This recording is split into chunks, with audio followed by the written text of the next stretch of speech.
hate feeling left out, so naturally I couldn't let myself be the only person on the internet not deciding to weigh in on the fact that the casting of the 13th Doctor in Doctor Who has been announced, and it's a woman. So a little bit of context, I am a big Doctor Who fan. I've seen every episode but one since New Who started in 2005. The one episode I missed was the Christmas special, The Doctor, the Widow and the Wardrobe. For some reason I just never watched it and still haven't got round to it. But apart from that, I've seen every episode of the new series. Well, not new series, you know, Doctor Who that's not Classic Who. I have seen some Classic Who, but not all of it. New Who is my thing. Anyway, yes. I have had many a problem with some of the writing in the show over the last few years. I'm off that. But on the whole, I still really love the show. Doctor Who is always going to have a very special place in my heart, and I have been really enjoying Peter Capaldi. That being said, I am very excited for the arrival of Jodie Whittaker. However, in a shocking twist, there are many people out there that are less than thrilled with this casting decision.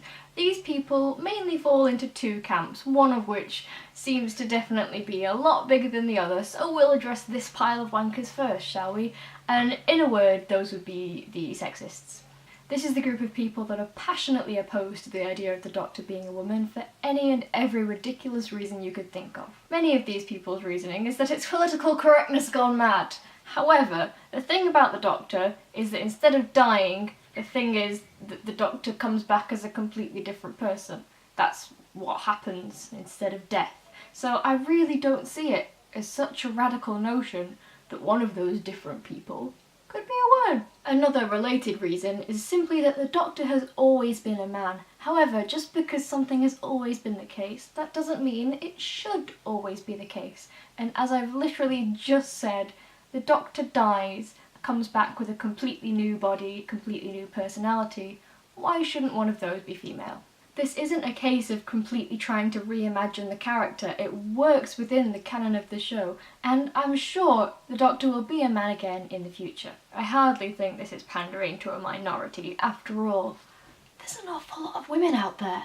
Of course, feeling apprehension and uncertainty about a new Doctor is fine. I feel it every time they announce who the next one's going to be, because like a great many people, I am scared of change. However, I can recognise that of course the new Doctor is going to be different from the last one, or last ones.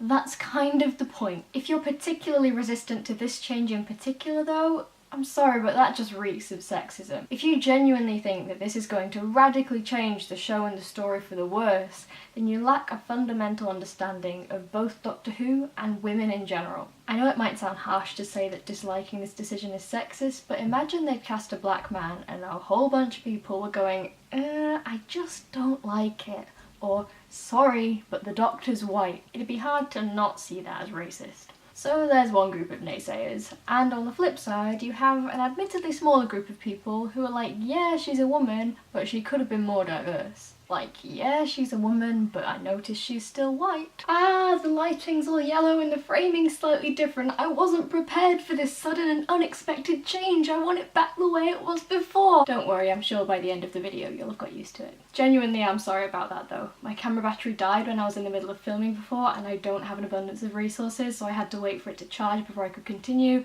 Been watching Amazing Spider-Man for the first time while I wait. It was really good. Can't wait to finally see Homecoming in 2022. Anyway, I genuinely do understand acknowledging that even though we've got a female Doctor now, there's still a long way to go in terms of general diversity and representation in media.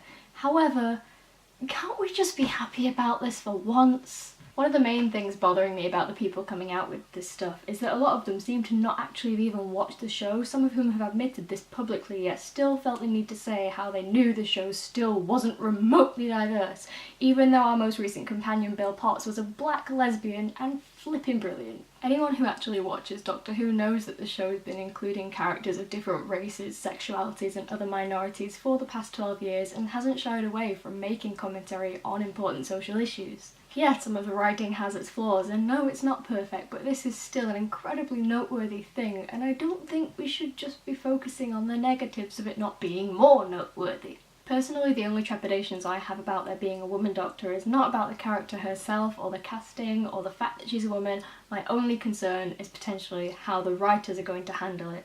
I swear, if the first thing she says after regeneration is something to do with having boobs or vagina, you can do better.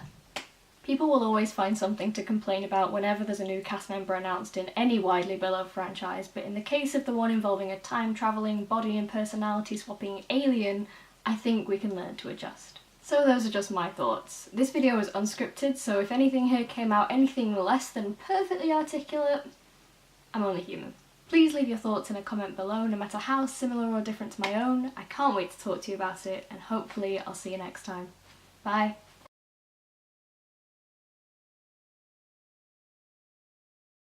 Anyone who actually watches Doctor Who knows that over the past 12 years, good grief. On the flip side, you have a substantially smaller group but still somewhat noteworthy bunch of